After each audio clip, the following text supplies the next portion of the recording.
Abonnez-vous sur notre chaîne YouTube Kadhafi Moumoudi pour ne rien manquer. Totonga Congo na maloba pamba te kasi na misala bandeko batali mbote bipai binso bozwi libako ya kolanda lisusu manaka na biso o total saka misala ya botongi elongo na GKC Groupe Kin Construction oyo ba sangisi ba mayele nyoso o esengeli pona misala ya botongi mboka ya botongi ndako ya botongi ba immeuble ba école ba église ba pont ba stade toyaka pona ko pousser la bino main d'œuvre ya qualité bat o bazali une expérience awa tozwami na commune ya Gombe vraiment na gare centrale place wapi Bilombe à GKC bazali ko sala musala bomo meseno toyaka poto talisa bino boni musala ezali ko tambola awa ezali correction ya coulage ya plancher bokolanda ba image solo to ko sala ba annonce na moi kasi musala o esalemi butu parce que balingaki ko gagner temps pour na kozala na ba ko répondre na ba occupation mususu ndengaka ezalaka to kolanda na nzela bilili ya Fabrice na commentaire ya ingénieur BTP Patrick DT à GKC et par après to kozwa archi héritier chef ya collège d'architecte ya Groupe Kin Construction awa ezalaka bongo musala architecte musala géologue na géologue musala ya BTP na BTP ainsi de suite parce que musala bonga bongo pour na équilibre tolanda tokutani ministre moké na sima. Abonnez-vous sur notre chaîne YouTube Kadhafi Moumoudi pour ne rien manquer. Ingénieur BTP Patrick Mbote. Oui, Mbote papa journaliste. J'ai cassé ton mon micro belé et boni misala. Non, mais c'est joli très bien. Oui, j'ai cassé longueur toujours d'avance. Biso to sala ka to loba mingité. C'est pourquoi on loba que chaque fois to les canaux médias ko filmer biso to la ba chantier nyonso elmo bank sa ba client. Oza surpris lelo mona na bengisi yo to na kacha Gombe sikoyo omoni bo to sali correction. Alors Benjamin na bino boyo kaka on a nazali entreprise on nazali géomètre tant ba yebisa ba client musala ezana ba kolo nango bato bandimaka te. C'est pourquoi lelo na sepela ki na ko la biso to na ba situation compliquée ya on est to la ba client comment to bongoli to corriger des erreurs oyo bango bakoka ko sala te. Awo moni dalo ezalaki ezali ndako bakulaka déjà au deuxième date to couleur kolo. Benjamin ba entreprise ba kumisaka ba tchaka pe ba kelelo ebele tato sabino ke BTP etika la ka BTP construction ezaya ba BTP mutu na mutu azana domaine na ye malgré to tangi université moko mais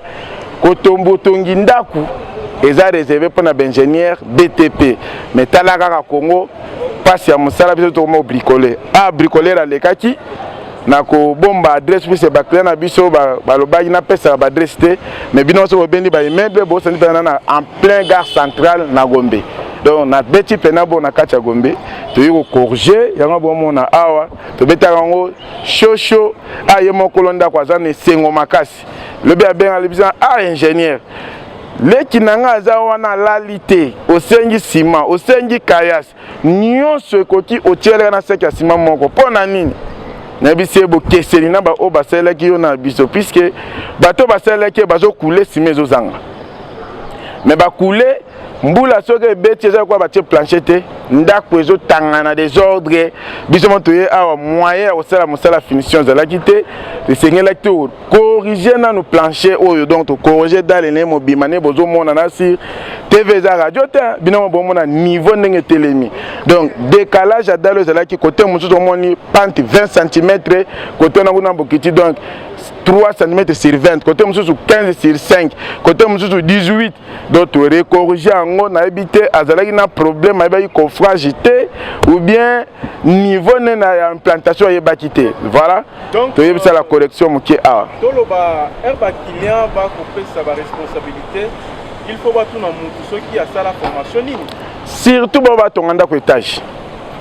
ko tonga mwanda kwa muke moi pour chéri moi banda kuna biso ya bangulu mwanda kwa muke ya C o wana mutayebi babiloko wana mezali archi a ko expliquer ba différence ya bandaku ozomona ke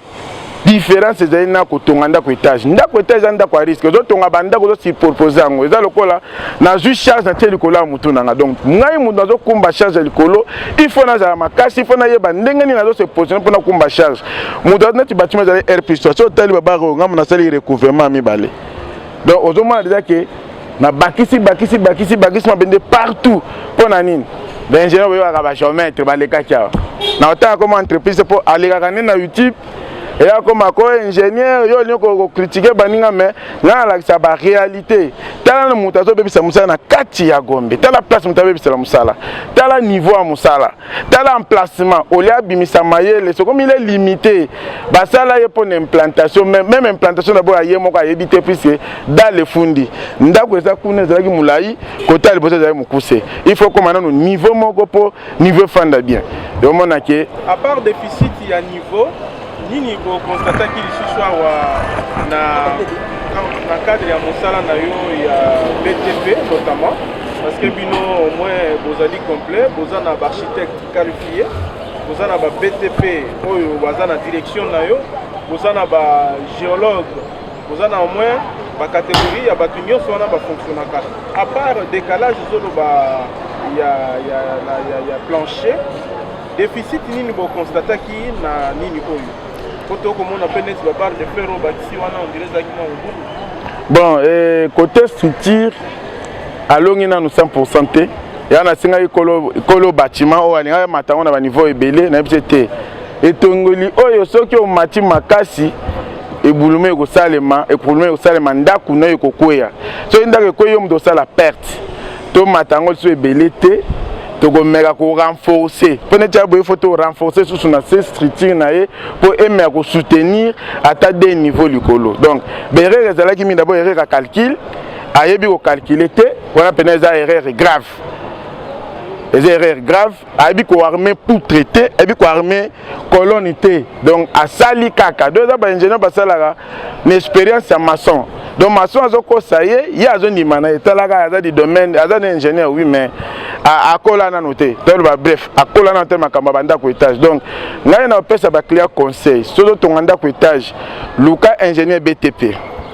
luka ingénieur oyo bazana expérience à part à BTP il fait BTP na zana expérience bon ndaku oto tonga étage za lokola muta tonga pont charge les kakalikolo remorque ezoleka so ba biso ba misusu to mibetela tolo tepo ba œuvre to salati na ba province ba pont ya ba 12 mètres ya ba 20 mètres o mituka minene leka kana chasse au Équateur ba ebiso no ingénieur Patrick Mutasala kango donc to sala bi sala belé tant to beta ba ime yo momona o mona ba biloko na ba limité na ba rumbu na ba kitambo partout zo mona ba R+4 ba R+5 donc et comment lokola mo message no ko tonga banda ko étage tant zo pesa ingénieur na ba force ayeba ko tonga te a osala loko mo bo lobby coûte cher ah on a invité dans 2 jours à toi que buka ndako mutase dépense à $40,000 tozo buka ndako wana pona nini kaka ingénieur na bino baza aza ingénieur ya BTPT azalaki ingénieur oyo mususu wana ko sala makamba banzela makamba lotissement ya mi promisi ingénieur otonga bandako atongi ndako mekolo ndako aleli kolonda kwa leli abenga na poto aye apesa marché moko na ba teke ingénieur na mano tonga pendako era ye et comment le roi neti akangisa ye alandele me a mama sambi nzambe ko futa ye atiki musala bi to buka ndako mobimba donc ndako ya munene eza na limité ko monango donc nazo beta toujours c'était na ba bazo landa biso ke kotonga ndako eza bien eza na ba basa ba koloba non ba ingénieur ba leka na YouTube na landa ba commentaire mususu o ben ba leka na YouTube bazo sala boy non qualité nde ezo sala différence toko leka na biso 100 personnes 1000 personnes mais ouvrage nini basaleli yo ouvrage ni bazo lege yo po otikala nango libela na libela po otonga ndako ti ndako basala ma sekita tango otonga ndako ifozana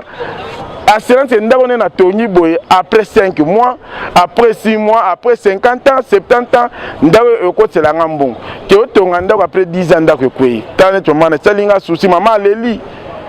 toko tali ndako fini batiele mais soki mbule beti oza libanda mai na kati ti na loketo donc apparemment on va satisfait la résultat oyo ebimi parce que na moni bosala ki yango na butu donc biso to message na biso yango na biso oza côté na biso oza côté mais to yakinde to la client na biso bolingo nano donc tato planifier ki musala atinda mbongo vendre mbongo na atinda lundi samedi donc 6 le toza vendredi 5 jours to respecter tout contrat tenir le bagage 6 jours approvisionnement te to saleli yango to sili simbala moko po eza biloko mo boye kanga makabat bo mela musala mo zo mato yo ko sala yango to sala yango te va to tele ba divan nanu po na se wana il faut ko sokola il faut que ce soit produit moko boye po herbe ko tia deuxième couche e balana batu musu ba bien ngote biso to zo mo chance ba formation au moins na to zo na ba organisme international to salaka ba place au salaka ba bakisa biso ba implice na makambo wa réparation oyo puisque demain na salaka to sala ba réhabilitation o to be on a en bon français eza réhabilitation to ko réhabiliter dal oyo muta salaka ya longa kité donc tato sali réhabilitation faut tia ba mayele o to bakisa na payer mususu to kenana ba mboka mususu to linga obeta na biso toloteo na kende formation bote to bomba ngo kaka po wana eza yanga moko to tia ba mayele ona eza biso soki boko na niveau boye ba tiaka boye na tiele ba divan wana po e corriger to corriger na cette sokoli tato tia e bala na mbala mo po eza te ko lobi mo na beto bokulaki e ko mboka na zo longwa voilà résultat na biso ngo bonimo bo mo nango nazali na osengo pe nazo seka leki ne mo na fani atali kaka lobi non musala batikala bakolo musala quoi voilà. Alors on a quel moment lobby selon projet il y a ndako oyo ezalaki ya 4 niveaux mais bino bo déconseiller mokolo ndako akoma na 4 niveaux te au moins que bo décourager ba calculer ezalaki nango par exemple na bambongo falaki azwa ko zango bongo te non to sécuriser parce que ce to c'est le cost to ni mati au moins akini ba luka musala so bise ngele tongala ndako yago akoza ba contrainte te akowela moko po akosa moko ngame biso to sala bongo te to ebike bandeko na poto ba fabrika mbongo te bandeko na poto bazo ko souffrir koleka biso kutu pete to na Congo tango mutazo linga sala loko wa bimisela ngo mbongo papa il faut to zela même na bolingo ya mboka na biso to zela même na idée ya kosungana mbongo apasi surtout ebise to tongi 4 minutes to matiti likolo ndako ebukani emela o perdre belé mieux vaut allongo la charge ya moko peut-être revoir ba calcul oyo singa to mata R+D pour résistance anda uneza la bien mais surtout il y a tiete makena R+4 il faut s'attendre ne kourme au sala mandako oyo wana vraiment na laquelle ya ngote mais ekobukana pour na sondaki fondation na talaki longrine muto ataki na talaki ba forme sala musala o et aussi maintenant matama niveau na CBC c'est comme le pango eza munene soit dans un projet mususu to matisela ngo na ciment oeti kala na se oyasime matali boso voilà rôle ingénieur oyazana posta client de la satisfait yepe tanga zo sala musala le ba benga te ingénieur olobaki minga ko zonga bore bukanite tokobeta tour na clôture omona ba clôture nyonso ka bato balobaka ingénieur ba miyibi ingénieur batongi plus de 20 clôtures là-bas na poto so ke ba mire eza fissuré mwana ta komba fi wana eza te ba masa ba motuna yo zo ke ingénieur wapi donc banda totonga mire ti lelo nzele eza te mais badatongi na sima na biso tous les mire pasuki bato batonga liboso na biso tous les mire parce que motuna secret nini c'est ça secret eza koyeba musala yango bomoni pe musala yango oyebi na biso te kolakisa yango na etando eke voilà komona ki pe ba jeune bino bazali toujours actif tango musala notamment musala ya badal oyo komoni pe awa à chaque fois que nous musala makambo badal komona ko installation et électricité est-ce que awa bato basalaki bien que bino boye pona ko réhabiliter bato basalaki avant bino batelaki compte na yango ou boko intégrer yango à la longue bon moto asalaki atikaki kaka ba atikelaki biso ka batio komatela ba courant na se alobaki selon technique na ye tokosala yango na totia faux plafond tant totia plafond totia on a ça ba jiproc pour courant ezala wana to mona bosala mbala moko pendant que bozo couler ya batio musu leka wana eza technique non omoni musala kolo mutu na mutu ana technicité na ye bosala mabe po soki wana problème ezwami na kati ya beto bosala ndenge ezoma problème te puisque place wana to sécuriser yango mutu atie libana nde mutu atie nango mabe koleka lisusu d'abord courant il faut son basinga bien tant au tie bati au couler na kati ya dal moyen et tout en ezate et fandi libela et to côté lango ba do wana kuta domaine ya ingénieur na biso électricien non na ko expliquer muke ndé ozana ezana ba visible moindre erreur ya courant il faut ekata puisque otonga immeuble otie courant na yo o prévoir biloko wana te okozikisa bâtiment bato banda ko tuma makabongo donc biso tato osala to yebaka ni to sala to linga te ko pesa ba client musala double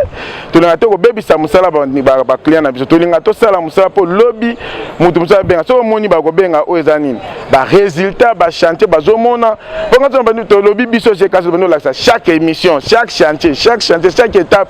je pense ba le bagage c'est trop bato mato benga bango ezate mais to kena nango malembe o to moni ezana contrainte compliquée to bengi bino média boye kotala to filmer to lakisi bato awa dans des jours toujours couler mususu to kula na itambo to kula na se donc toujours couler toujours évoluer na ba chantier mieux vaut ko travailler que ko liaka mingi na ba média voilà ba secret na biso ya ba réussite na misala na biso to sala yango wana quoi voilà maloba suka po to kabana to zape archi-héritier ame ko expliquer biso selon domaine na ye ko bino wa mutu wana na domaine na ye pour na faire respecter musala maloba suka po to kabana ba bon liloba suka po na lo d'abord na pesi merci na balandi na biso banso ba o bazo courage ya ko benga ba o bazo risque on a bien un bon français à risque à mon angaité à tindi mbongo neti bona de la surprise client nga ya place ayiko kita atalinda ku yemo ka pesa mbongo za na niveau assez moto za biso to mataraso tana makoki otongelenda ku atalinda ka lebi merci papa nzamba lola mona yo ba o bazo risque nzambe pe atindi bino ke risque wana bozo ngote po bolela mbongo mais bozo risque pour musala isole mamalamu ba o bazo linga ko benga biso bolemba te et loko na ko expliquer moi muke ezali tozo senga moi patience muke na bandeko o bazo benga pona ba projet pourquoi patience projet ozo mon architecte dessinaka ezalaka ndaku no yango no bandeko lala eza ndaku no yango wana eza na papier ba mire zo yako ko compléter kaka o déjà architecte dessinaki yango soki to sala yango mbango 5 jours 2 jours to tchaki 14 jours na 14 jours vi volume musala ezokoma bo comprendre kango ke non projet partout et c'est nga moi temps puis les autres projets c'est nga pena moi étude belé pour réaliser ngo bima bien donc et là wana to meki ko sala na monité architecte to ke mbango bebisa caché à GKC to zela pour to pesi client projet ezonga lisute pour na point wana nanu na meki ko yebisa baninga ba me ya kolimbisa. Deuxième point on a olobela moi muke ezali descente sur terrain au biso te kendaka to kendaka descente te to keka ka descente ne banso ba kendaka zongi salité to zwaka ta o sala bino betide tato ke na descente sur terrain ezali très important pour na bino ba client na biso pour na biso pe ba technicien oko benga nga ingénieur pesa nga ndako 4 chambres na biso $20,000 et comme on a comme na $50,000 na obima aventure mais si on a quelqu'un na descente sur terrain na sali projet un option ndako na coûter 50,000 15,000 20,000 c'est-à-dire na tinde le pena prix réel oyo na sali étude voilà on a ekoloba na le reste ba o bazana bosenga ya kokutana ba ingénieur ya GKC na ba architecte bo contacter manager na biso toujours Kadhafi Mumudi na groupe na chaîne ya télévision oyo bino mo boyebi bandaka la Kadhafi Mumudi ako passer le numéro ya ingénieur Patrick ya archi-héritier ba o bazali na disponibilité ko répondre na mituna oyo ya bokotuna bango bo bengi biso tokozala wana prêt pour na ko répondre bino tozongisi matondi na nzambe puisque tozwaki mwa nzoto tungisa kitalaka misala volume ezalaki nasalaki mwa 2 semaines hôpital mais nzambe asungi nazongeli misala awa nasi ba place tozwa ki retard tokomea ko corriger pour to accélérer vu que na belaki benjamin soki bazali mais ngai nde na solo na bino ba client na yebaka besoin na demande na bino moyen na valider ba projet archi ba collège architecte sala te parce que il faut na na ba instruction pesa ki na projet na yo na oyo collège architecte na pesa bango so ba respecter ki après to tinde bino projet matondo mingi na balandi nyonso pe matondo mingi na équipe mobimba ya Kini live oya etiaka biso simate etungaka biso na biloko nyonso. Abonnez-vous sur notre chaîne YouTube Kadhafi Moumoudi pour ne rien manquer. Voilà, après Koyoka, ingénieur BTP Patrick, l'homme de la situation, et Toyoka P, archi héritier, patron et collège d'architecte et groupe Kin Construction. Boni Boni, Moussale Tambola Kinangambounaye, puis Tokuta na poto clôturé, Manaka Nabiso. Voilà, archi héritier Mbote. Mbote pas journaliste, merci. Félicitations, Bino Bokoti Pe Gombe. Merci. Non, Tokuta déjà Gombe. Pour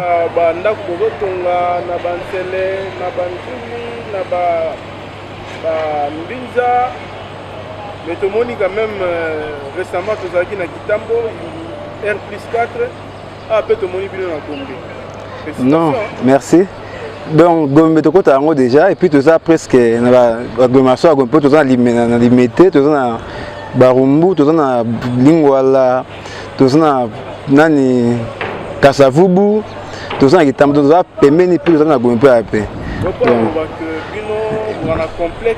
Non, biso dans la complexité, dans la complexité. Donc mon slang est regardé à monde et deux cinq, ça biso et puis ça va nan non so na ba. Donc ba bosa na avantage le fait que bozali na ba force union so oyo les autres contribuer na construction. Par exemple, yoza architecte, chef du collège d'architecture, na GKC, ingénieur Patrick azali BTP. Azali BTP, Mokambi, il y a BTP, puis DT, Bozana géologue, Bozana. Finalement, c'est ça votre avantage, Tomoni. Réussir, vous allez faire concours, il y a force union. Mais normalement, ceux qui vont entreprendre la construction, il faut être dans la composante union.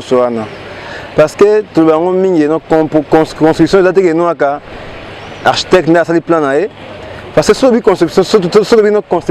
en Ndako, nous avons un architecte. Mais pourquoi nous avons bien la norme après avoir concevoir, il faut passer dans le monde. Parce que nous avons des limité. Si pourtant nous avons des limité, nous avons des informations, nous avons d'un côté béton, d'un côté structure, d'un côté information, nous avons vraiment approfondi. Maintenant, nous avons ingénieur. Dans le domaine de l'Nyonso, tout le ingénieur, c'est pour ingénieur de BTP, pour ingénieur bâtiment et travaux publics. Quand on parle de BTP, c'est ça. Bâtiment et travaux publics. Bâtiment, oui. Bâtiment, ça veut dire immeuble, gratte-ciel. Travaux publics, pont, école, grand stade, bâtiment et travaux publics. Donc, il y a Zawana, donc vie naïra pour la makambo ya ndako. Il y a azui ndako, azui ba grands travaux nyonso, azui ba titre approfondi. Ça veut dire quoi? Par rapport à structure, par rapport à ne on peut ba armature, ne on peut ba épaisseur, il y a dalle, ba épaisseur, ba poutre, profondeur, il y a arma, il y a fondation et puis ba monner ba sorte de nyonso et puis ba type de fondation. Normalement c'est lui qui décide. Que nous avons tout ça, il faut la fondation telle. Après, nous avons validé, nous avons OK, alors aussi, nous avons un géomètre.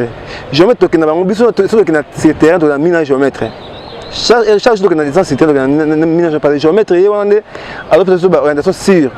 Et le nivellement, il y a le plan normal. Parce que la conception de la pente, et nous avons compte dans le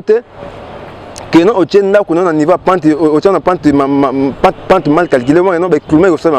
un ville mingi et dans la rave belé parce que géomètre est donc nous avons une importance dans l'épée. Ce géologue a juste pour que ça étude maï type maï n'est pas assez il y en a cause là et c'est ça maï est là au salé et c'est là où dans le pété mingi au salé non et puis la porosité parce que faut pas sentir que non ma bende ils ont la porosité sur ma bende c'est assez et nous avons maï au salé et même contacter même béton et non et bien ça fondation ma bende c'est pour fondation na quoi donc je le regarde pour n'angoana c'est pour ceux qui vont bien entrer dans la construction faut bâtir soit réunir pourvu que non pas ça montrer la professionnel donc ça dans non soit l'équipe et surtout ma campagne dans zone en souci mais na moi comment on a Congo architecte asali makambo ndenge moko abengaka entreprise de construction géologue asali makambo ndenge moko abengaka entreprise de construction BTP asali makambo ndenge moko abengaka entreprise de construction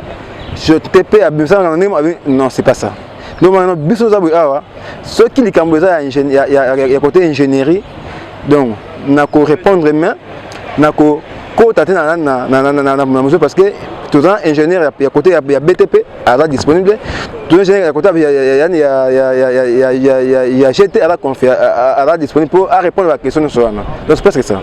Voilà, mais awa sikoyo ingénieur Patrick Auto Solution voya kinde pour corriger. Alors, Amérique expliqué sur le plan il y a bâtiment et travaux publics. Maintenant nangambu na yo, il y a collège na yo, il y a architecte nini bo relever loko la faiblesse au ezalaki awa na immeuble oyo normalement singela ki ezala 4 niveaux attaque au petit conseil boboyi na bino kolia mbongo ko mutu amata likolo te asuka na niveau moko na côté na yo nini yo constataki. Bon biso na côté na biso d'abord yemoko mokolo ndako d'abord ala na regrette parce que moni azan en centre ville avant les voisins, on va tenir bien, belle façade sur Macadam. Maintenant, c'est vrai que non, avant on a antiquité quoi. Donc la forme de Kala, ils correspondent à un millier au hasard d'emplacement. C'est pourquoi pour un bus d'abord un. Avec tellement que non, avec un bus na premier plancher, tout mais comme modeler le volume pour venir comme un peu modéré puis comment passer pour tu vois quoi. Donc, il va te voir mon ça tout ça et puis tout mais autre là mukié na ndenge tout ça la réunion mais techniquement non c'est comme si chantier au daki mingi soit ingénieur moi ça musa moko soit architecte moi ça musa moko donc deux badaki ensemble d'été bon on s'est dit comme edaki boye photo mais ko récupérer dans ba niveau nous photo qui ne musa et dans mon maman ndenge tout cela on est au monde tout ça musa au récupération tout ça traitement donc ne devant ni plus place venir de l'école côté et vous avez JKC, c'est-à-dire toute sa conception SICA, volume à SICA, nous ça sera pour venir de ça nous m'attendons que ça paye, qui tourne et refléter Gombe. Donc c'est décidé à ça là autrement sur ce qui était prévu. Oui, c'est d'abord ça va bisommo et puis qui est mon peu à lui, mon gouvernement central bien non, faut travailler plus que autre plus que voilà parce que ils a plan il a vraiment modéré. De toute façon vous kambongo, vous toyez à l'isolo à R+4 à ressortir à recevoir les grâce. Mais bino boboyi komatana 1+4 kolobi na moto abakisaka de niveau olimolo wake koloki na mbongo ye bino bokomi te toleki na mbongo te ndomo omet le koso yango ebomisa le koso ebomisa parce que moni soto bino so net musala de sali out de moni out là le koso ingénieur asali musala moko sans architecte architecte asali musala moko sans ingénieur mbongo tukuta ngo mais oto tonganda eza vie à bateau ça veut dire na immeuble moko va ebele ils ont abrité bateau ebele ko tia vie à battre en péril pour un mongo il y a yomo qu'on a famille na yo est importante c'est mieux en tant que conseiller d'abord il y a maître d'ouvrage premier conseiller maître d'ouvrage d'abord architecte na ingénieur on est là pour les conseiller donc c'est notre papa au moni awa yo am so dans la poto yo am so dans na no musu mais awa musu ba foot là ce que j'ai vraiment en péril non après 50 ans après 20 ans et non ba zui likama pour et la na ngote musu da prise papa et former c'est islamique. Donc d'abord un yo dans la vie yo d'abord un yo mon nous choqué pour ça les pertes non bon et puis au perdre le pan on a yo non et puis les gens là et puis biso mo pe to bisi caché biso to que nous c'est ba demande d'emploi té biso musa biso on est ça et on peut musa musa donc tu risques vie jamais que notre ça musa pour non après 20 ans quand même ce 4 na c'est important. Donc c'est pour plus de conseils en tant que pays et puis en tant que maître d'ouvrage je pas à eux qui l'habituent payer ça y a un bilan ok bon ça n'est pas le pour et ça domaine à bino mais correction à dalonenge salemi yo ben impression non ben impression est vraiment satisfaisant parce que mon est dal on est le bindé avec les bossos nous demandons les bossos là qui n'a pas mais c'est ça oh et ça qui ça oh là qui ça mélange oh ne m'a comme j'ai pas wana leki ngubangu donc ba terme ata oza comprendre te ngubangu eza nini OK na kama mélange pourvu que non béton ezla ndenge moko mai na ndenge sengaki kayasa ndenge sengaki na spécimen ndenge sengaki la béton mosala non asali béton ciment leki belé kayasa moké zelo leki belé kayasa moké obe kayasa leki belé zelo moké donc c'est yango ça non béton ma bien té mais ce qui béton la yango bien mo ndé yango mo ah il a comme si ne usina usine ya fabrication ya béton. Awa totunaki ingénieur Patrick Mutuna Mokote. Tomoni l'espace il y a pratiquement 6 jours au Zimbongo pour réaliser étape ya musala mbongo wana esengelaki esala. Oui. Rapidité wana ezali po eza na Gombe, facilité ya matériaux ezali ou ezali disponibilité bien eza nini parce que une semaine bosali non eza pour na bongo te parce que yo quand même vous avez une image que non tout chose récemment na Kitambo R+4 de la fondation tu as niveau dalle combien de jours moins de 45 jours faut tout na bato basa misla kaleske ndako yo ça 6 mois fondation sur 3 mois élévation sur 2 mois préparation 1 mois 6 mois mais on a fait ça pendant 45 jours ça veut quoi quand la personne dispose ses moyens et puis biso ça avec technicité tu dis que nous sommes ça awa to gérer tout na biso to mbango to ki mbango pété et là jusqu'à to gérer tout na biso na ndenge tangela ngo parce que gestion en temps est important donc moi non to comment va résultat boy là que non ko ba non to pressé bona boité donc net awa ezaki musamo to attendre ngo mingi parce que musa ya mo correction musa te no bozo mbongo lelo bo vana bo ça une semaine non bolongo yango après ce musa musa et botami na sima. Merci beaucoup ingénieur Archi Héritier. Oui. On peut saluer le bano à souka poto kabana. Tout le monde lelo bena maloba vraiment yaki belé. Oui parce que faut le ba parce que batumi va comprendre ma kamoté. Va comprendre était donc mo keza ko beba. Mo kilango musique. Na mason na contenir comme ingénieur na Congo donc musique donc mo na biso dans confusion mo totale. Donc non l'état face l'effort non à kusambe service maintenant chaque monde dans le domaine parce que moni domaine il y a domaine construction maté au moins non mamso nani pharmacien mo boye ambenga mon médecin maman plan niveau donc il est bien té ngalo bana so ezaki noaga na pesa merci vraiment na ba ndeko nyonso ba pesa confiance en tout cas ils a facilité que travailler na inconnu biso travailler inconnu que travailler inconnu est important il y a vraiment facilité mais papa confiance na bino pesa biso et puis bon musande islam paix j'espère nous vraiment satisfait biso to da suseno bobenga bo peut-être confiance sur les cas sur prouver to mboka oyo et que lobby nango bana biso ba hérité ben mboka oyo zaki na urbanisation mboka na construction bien belle architecture né de ba pays muso non et ba ya belle architecture donc biso to limpe mboka biso pe na ba né do ya ciment bana biso ba hérité ndako ka bonga ngomona to mi pesi to mi bonzi pour na le coup mboka ni ekeliboso donc c'est presque ça bo tira malamu on va songa bino puis bo continuer benga numéro da na ba de kana bino bo orienté par architecte héritier bien à part ingénieur Patrick donc nyonso dinga pour ça aux joie neti yano aux on a caché batumi ba pour bango biso de l'année to peut la réponse nyonso wana.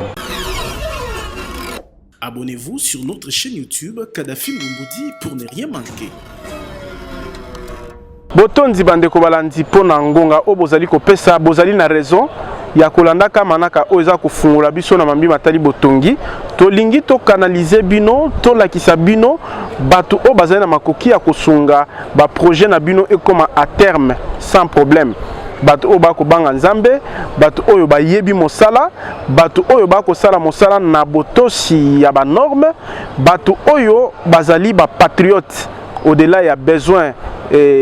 lucratif ou bien ya ba intérêt ya mbongo ya ko gagner batu o bazali komona ete mboka po se développer sengeli kotonga